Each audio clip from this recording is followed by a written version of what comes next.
ஆண்பின்னர்களே, ஒரு 2 தினங்களாக அடிபடுகின்ற பேர் அனுராதபுரம் அடமஸ்தானத்தின் தலைமை தேரர் பல்லேகம ஹேமரட்ன தேரர் மீது 15 வயது சிறுமி ஒருவரை பாலியல் துஷ்பிரயோகம் செய்ததாக குற்றம் சுமத்தப்பட்டுள்ளது.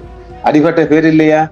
பாருங்க, இந்த சம்பவம் தொடர்பான உண்மைகளையும் சிறுமியின் வாக்கு மூலத்தையும் தேசிய சிறுவர் பாதுகாப்பு அதிகார சபை அனுராதபுரம் நீதிவான் நீதிமன்றத்தில் நேற்று சமர்ப்பணம் செய்துள்ளது. பல்லேகம ஹேமரட்ன தேரருக்கு எதிராக கோப்பு ஃபைல் தாக்கல் செய்யப்பட்டு, அதாவது வழக்கு தாக்கல் செய்யப்பட்டுள்ளது. வழக்குக்கு ஆதரவாக யார் பேசுவாங்க? சட்டமா அதிபர் திணைக்களத்தால பேசுவாங்க. இதுக்கு பெயில் கொடுக்க மாட்டாங்க. ஆனாலும் இவருக்கு எப்படி பெயில் கொடுத்தாங்க? இந்த குற்றச்சாட்டின் பேரில் அவர் கைது செய்யப்பட்டு பின்னர் நீதிமன்றத்தால் பிணையில் விடுவிக்கப்பட்டார். நீதிமன்றம் அவருக்கு வெளிநாட்டு பயண தடையும் விதித்துள்ளது. மேலும் பிணை நிபந்தனைகளை மீறினாலோ அல்லது சாட்சியங்களுக்கு அழுத்தம் கொடுத்தாலோ பிணை ரத்து செய்யப்படும் என்று சொல்லப்பட்டிருக்குது.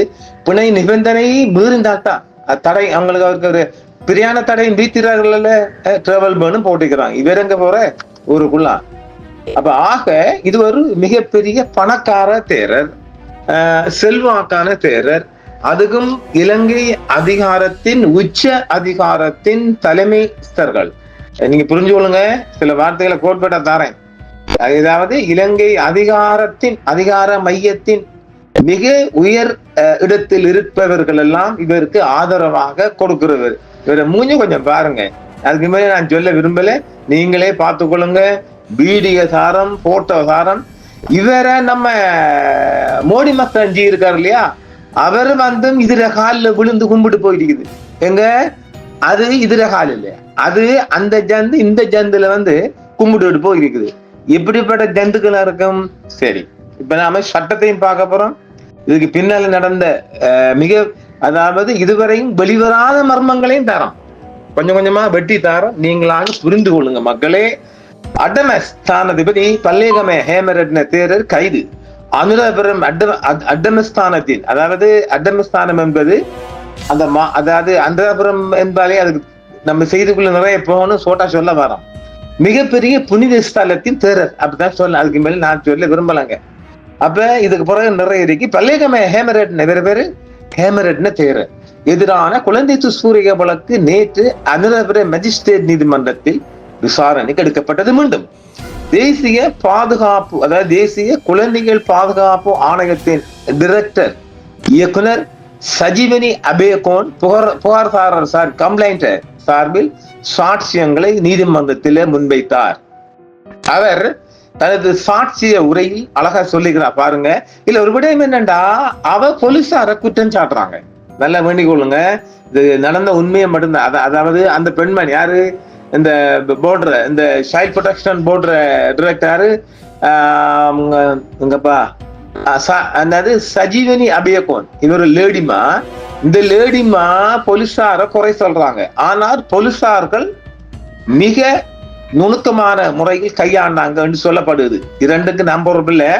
நீதிமன்ற தந்த விடயங்கள் என்னென்னால், பேரர்களுக்கெல்லாம் இந்த காகிச்சாட்டக்காரங்க தெய்வத்துக்கு மேலே, மனிதர் குழந்து கொள்ள தெய்வம் அல்ல, அதையும் தாண்டி தெய்வம். அதனால அவளுக்கு அந்த சபுடு இருக்கலாம். சரி, தேசிய குழந்தைகள் பாதுகாப்பு ஆணையத்தின் இயக்குனர் சஜீவனி அபேகோன் புகார்தாரர் சார்பில் சாட்சியங்களை நெறிப்படுத்தினார். அவர் தனது சாட்சியத்தில் கடுமையாக காவல்துறையை விமர்சித்தார். அங்கதான் சந்திரன் நிக்கிறான். எனக்கு அவருக்கு கொஞ்சம் புரியலங்க. முறையான சட்ட நடவடிக்கைகளை மேற்கொள்ள காவல்துறை அதிகாரிகளை தடியால் துரத்த வேண்டியது என்றும் கூறினார். போலீசாரு கொஞ்சம் பின்வாங்கினாங்களாம். சீக்கிரம் போங்கப்பான்னு வேக்கப் பண்ணின மாதிரி என்று அவர் சொல்றார். சந்தேக நபர் சிறுமியை பாலியல் வன்கொடுமை செய்ததற்கான போதுமான ஆதாரங்கள் இருந்த போதிலும் வாக்குமூலம் பதிவு செய்வதற்காக காவல்துறை பன்சிலுக்கு சென்று அவரை விடுவித்ததாகவும் இந்த அம்மனு குற்றம் சுமத்துறாங்க. சிறுமி பன்சிலுக்குள் நடந்து சென்று பாலியல் வன்கொடுமை செய்யப்பட்ட அறைக்குள் சென்றதாகவும் விந்தணுவை துடைத்த துணியை கூட காட்டியதாகவும் சஜீவனி தனது சாட்சியத்தில் நெறிப்படுத்தி இருக்கின்றார். சிறுமி பாலியல் வன்கொடுமை செய்யப்பட்ட பிறகு இரத்தக்கரை படிந்த உள்ளாடைகள் புதைக்கப்பட்டு அவை மீட்கப்பட்டதாகவும் சஜீவனி நீதிமன்றத்தில் ஆதாரபூர்வமாக தெரிவித்திருக்கிறார்.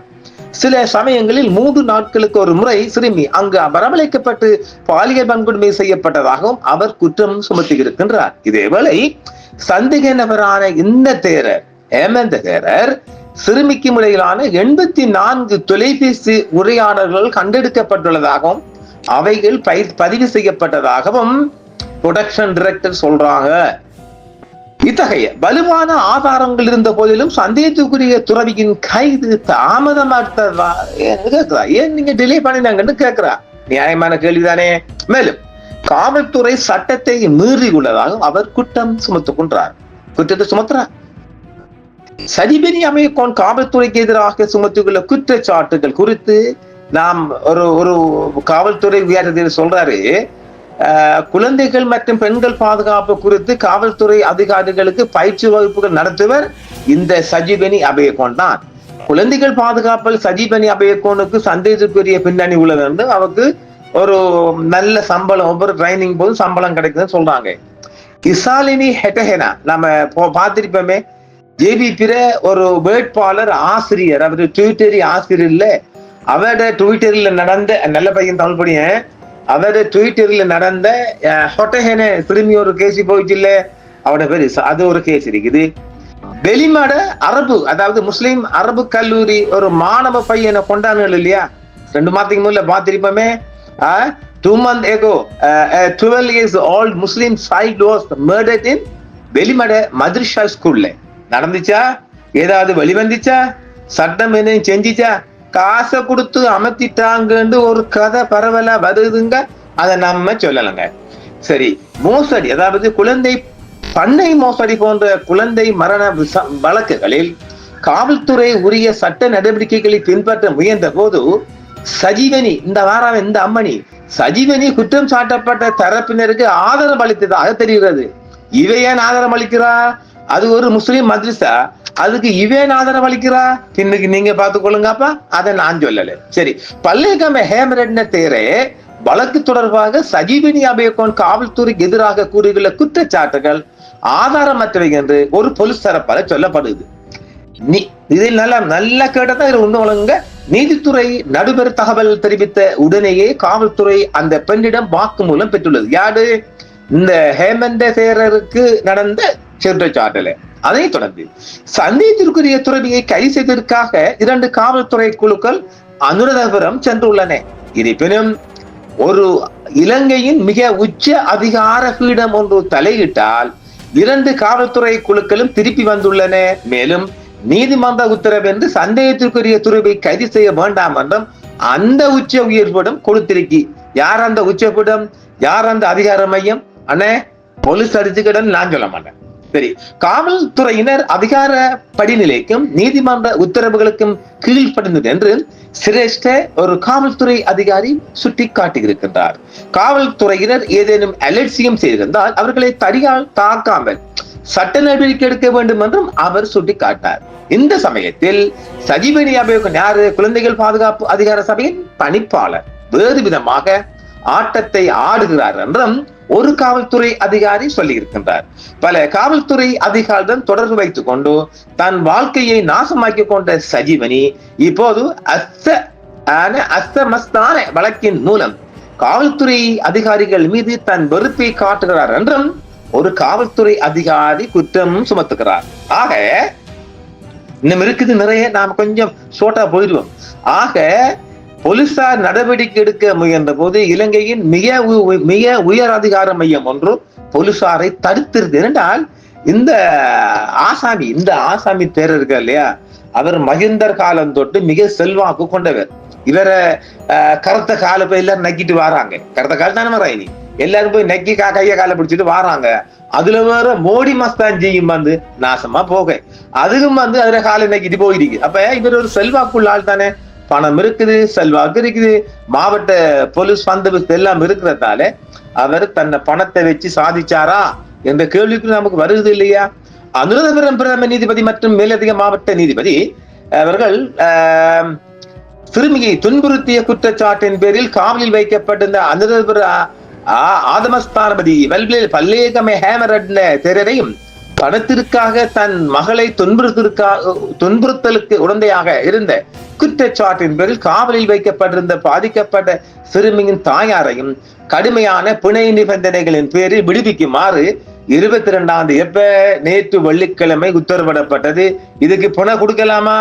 70 வயசு முதியவர், 15 வயசு பாப்பா. இதுல ஒரு சட்ட சிக்கலை வழங்கிக் கொள்ளுங்க. இதுல அதாவது கஸ்டடி ஏ, கஸ்டடி பி என்று சொல்லலாம். கோர்ட்ல எப்படி சொல்லுவோம்? கஸ்டடி அதாவது கைதி 1, கைதி 2 இல்லாட்டி சஸ்பெண்டட், சந்தேக நபர் 1, 2. இந்த வழக்குல சம்பந்தப்பட்ட யாராவதுக்கு ஒருத்தருக்கு பணம் கொடுத்தால் அந்த செகண்ட், தேர்ட், ஃபோர்த் பின்னால வர அத்தனை பேருக்கும் பணம் கொடுக்கணும்.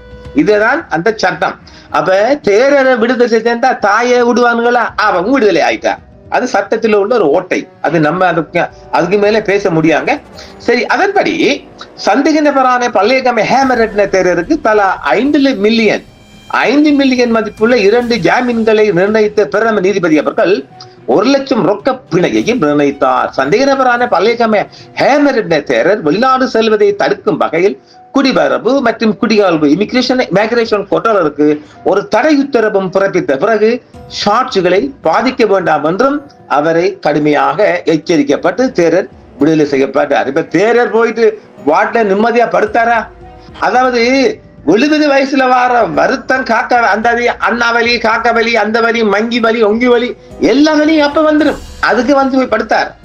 தேசிய சிறுவர் பாதுகாப்பு அதிகார சபையின் தலைவரும் ஓய்வு பெற்ற உயர் நீதிமன்ற நீதிபதியுமான இனோகா ரணசிங்கவின் ஆலோசனையின் பேரில் அந்த அதிகார சபையின் சட்ட அமலாக்கல் பணிப்பாளர் மற்றும் வழக்கறிஞரான சஜீவனி அபியகோன் சந்தேக நபரை கைது செய்து தேசிய சிறுவர் பாதுகாப்பு அதிகார சபை காவல்துறையினரை கடுமையாக தாக்க வேண்டியிருந்தது என்றும் நீதிமன்றத்தில் மிகப்பெரிய ஒரு குற்றச்சாட்டை அவர் சுமத்தியிருந்தார்.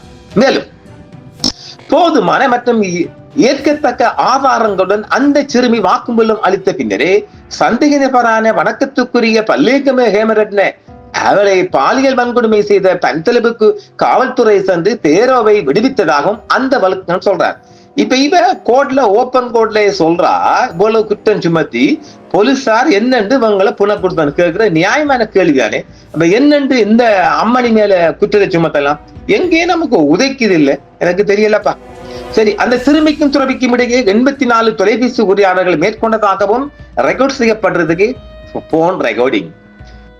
சம்பந்தப்பட்ட வீட்டில் சந்தேக நபரான துறவியிடமும் பலமும் திரும்பி அந்த சிறுமி பாலியல் வன்கொடுமைக்கு உள்ளாக்கப்பட்டதாக கூறப்படும் இடத்தை அவளுக்கு சுட்டி காட்டியதாகவும், அதே போல் அந்த சிறுமியும் அறையில் இருந்த பொருட்களை எல்லாம் அடையாளம் காட்டியதாகவும் வலியுறுத்தியதாக வழக்கறிஞர் சஜீவனி அபியகோன் அந்த சிறுமியுடன் உணர்வு கொண்ட சந்தேக நபரின் துறவியின் வருதுப்பா, பொதுவெளியில் சொல்ல முடியாம இருக்குது, போகுது என்று சொல்ல முடியாங்க. அதனால ஒரு கம்பளம் போன்ற பொருளையும் அந்த சிறுமி சுட்டி காட்டியதாக வெளிப்படுத்தப்பட்டு இருக்கின்றது. அந்த பெண் 3 நாட்களுக்கு ஒரு சிறுமி 3 நாட்களுக்கு ஒரு முறை அழைத்து வரப்பட்டு பாலியல் வன்கொடுமைக்கு உள்ளாக்கப்பட்டது உறுதி செய்யப்பட்டுள்ளதாகவும் நீதித்துறை மருத்துவ அதிகாரி டாக்டர் சமிந்த ராஜகருணா பெண்ணை விசாரித்த போது அவர் நீண்ட காலமாக பாலியல் வன்கொடுமைக்கு உள்ளாக்கப்பட்டதை உறுதி செய்துள்ளதாகவும் வழக்கறிஞர் மேலும் தெரிவிக்க. பாருங்க, மெடிக்கல் ரிப்போர்ட், அது மேல கவர்மெண்ட் எம்ஓ மெடிக்கல் ரிப்போர்ட்டும் சொல்லுது, ஆதாரபூர்வமான சாட்சிகளும் தடயங்களும் ஆதாரங்களும் சொல்லுது, பாதிக்கப்பட்ட சிறுமியும் சொல்லுது என்றால் என்னண்டு இவருக்கு பணம் கொடுக்கிற? இலங்கைக்குள்ள சட்டம் சர்க்கல். சந்தேகத்திற்குரிய துறவிக்கும் அப்பெண்ணுக்கும் இடையே 84 தொலைபேசி ரெக்கார்டு ஒரு ஆதாரமா இருக்கின்ற போது போலீசார் என்ன வகையில இவரை விடுதலை செஞ்சு நான் கேட்கல, அந்த அம்மணி வழக்கறிஞர் கேட்கிறா. நியாயமான கேள்விதானே? அது நமக்கு தெரியல. சந்தேகத்துக்குரிய துறவியின் நிதி பலம், மதபலம் மற்றும் உத்தியோகபூர்வ அதிகாரத்தை அடிப்படையாக கொண்டு இந்த சம்பவம் தொடர்பான விசாரணைகளை நீட்டி போக செய்ய காவல்துறை தற்போது செயல்பட்டு வருவதாகவும் அந்த வழக்கறிஞர் கூறியிருக்கின்றார். காமம், வெறுப்பு மற்றும் மயக்கத்தை ஒழிப்பதற்காக துறவற வாழ்க்கையில் நுழைந்த அந்த சந்தேகத்துக்குரிய துறவி காமம், வெறுப்பு மற்றும் மயக்கத்தின் காரணமாக பௌத்தத்திற்கு எதிராக செய்யப்பட்டுள்ளார் என்றும் அவர் கூறி நல்லத்தானே சொல்லியிருக்கிறார், நல்லத்தானே சாட்சி போயிருக்குது.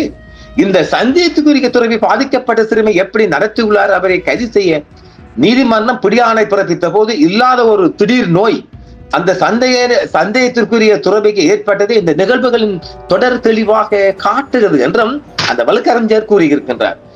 அது என்னடா அவங்களோட போலீஸ் தேடி வந்தா மட்டும் இல்லாத அந்த வழி இந்த வழி ஒய்த்த வழி ஒமர் வழி எல்லாம் வருகுது. எப்படி வரும் அவங்களுக்கும் அது வந்திருக்குல்ல, எப்படி வரும்? அதாவது இவர் ஆஸ்திரேலியா போய் அதாவது இவருக்கு ஓபன் பரன் பாஸ் பண்ணாங்களே, அதாவது என்ன தேடி பிடிக்க உத்தரவு, கண்ட இடத்தில் பிடிக்க உத்தரவு தானே ஓபன் பரன். ஓபன் பரன் கொடுத்த உடனே அண்ணாச்சிக்கு ஏகப்பட்ட இல்லாத எந்த வலியெல்லாம் வந்துடுச்சு. நான் சொன்னேன் குரங்கு வலி, மங்கி வலி, கோழி வலி, சிக்கங்குனியா, மட்டங்குனியா எல்லாத்துலயும் வந்திருக்கும். அதெல்லாம் பார்த்திருப்பாங்க. ஆக போய் ஆஸ்திரேலியா படுத்துச்சு. இப்போது இந்த சந்தேகத்துக்கு துறவி பாதிக்கப்பட்ட சிறுமி எப்படி நடத்தி உள்ளார், அவரை கைது செய்ய நீதிமன்றம் பிடியாணை பிறப்பித்த போது இல்லாத லொல்லு பண்ணின வருத்தம் எல்லாம் வந்ததும் அவர் சொல்றாங்க. சந்தேகத்துக்குரிய துறவிக்கு எந்த ஒரு சிறப்பு நோயும் இல்லை என்றும் அவர் சொல்ற என்றும் 70 வயதுக்கு மேற்பட்டவர்களுக்கு வரும் நாள்பட்ட நோக்கிலே அவருக்கு இருப்பதாகவும் அவர் கூறினார். பாதிக்கப்பட்ட சிறுமி தனது காதலுடன் கைது செய்யப்படாமல் இருந்திருந்தால் இந்த குற்றம் இன்னும் இரகசியமாகவே இருந்திருக்கும் என்றும் அந்த வழக்கறிஞர் குறிப்பிட்டார்.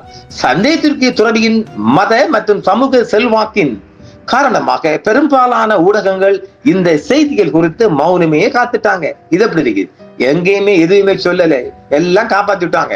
ஆக தாய் தனது மைனர் மகளை பாலியல் வன்கொடுமை செய்ததற்கு சந்தேகத்திற்குரிய துறவியிடம் பணத்திற்காக விட்டிருந்தால் பணத்திற்காக துறவியை வைத்து அவளை பாலியல் வன்கொடுமை செய்ய வைப்பது தவறுதான் என்றும் சுட்டிக்காட்டியிருக்கின்றார். இப்பொழுது 1995 ஆண்டின் தண்டனை சட்ட திருத்தம் எண் 22 பிரிவு 364 அந்த ட்ரூ அந்த இன் கீழ் முதல் சந்தேக நபரான வணக்கத்துக்குரிய பல்லேகமே ஹேமரின் தேரன் மீது காவல்துறையினர் வழக்கு பதிவு செய்துள்ளனர். இதற்கிடையில் பாதிக்கப்பட்ட சிறுமியின் தாயார் மீதும் சிறுமி ஒருவரை கற்பழித்ததற்காக 95 ஆண்டின் தண்டனை சட்ட திருத்தம் எண் 22 கீழ் 364 அந்த 2 அந்த இன் கீழ் காவல்துறை வழக்கு பதிவு செய்துள்ளது. சிறுமி ஒருவரை கடுமையாக பாலியல் வன்கொடுமை செய்ததற்காக 95 ஆண்டின் தண்டனை கோவை சட்ட திருத்த சட்டம் எண் 22 கீழ் 365 365 பி அந்த 2 அந்த பி இன் கீழ் வழக்கு தாக்கல் செய்யப்பட்டிருக்கின்றது. சட்டமா அதிபர் திணைக்களம் இந்த வழக்கை மேல் நீதிமன்றம் கொண்டு சென்று மிகப்பெரிய தண்டனை வாங்கி கொடுக்கலாம். இதுதான் நடைமுறை சாத்தியம், சட்டம், ரூல்ஸ் அண்ட் ரெகுலேஷன் இன் ஸ்ரீலங்கா. ஆனால் இலங்கை அரசாங்கத்தின் அதி உச்ச பீடம் ஒன்று இது தலையிட்டுள்ளதால் வழக்கு சீராக்குள்ள வந்துடும். இதுக்கு மேல நம்ம பேச முடியாதுங்க. மீண்டும் மற்றொரு காலையில் சந்திப்பு இருக்கு. என்றும் உங்களுடன் சன்ரைஸ் இந்தியா டிவி சப்ஸ்கிரைப் பண்ணுங்கள், பெல் பட்டனையும் கிளிக் செய்யுங்கள். உங்கள் ஆதரவே எங்கள் சேவை. ஆதரவு தாருங்கள், அரவணைப்போம். மறக்காம சர்ப்ரைஸ் பண்ணுங்க. தேங்க்யூ.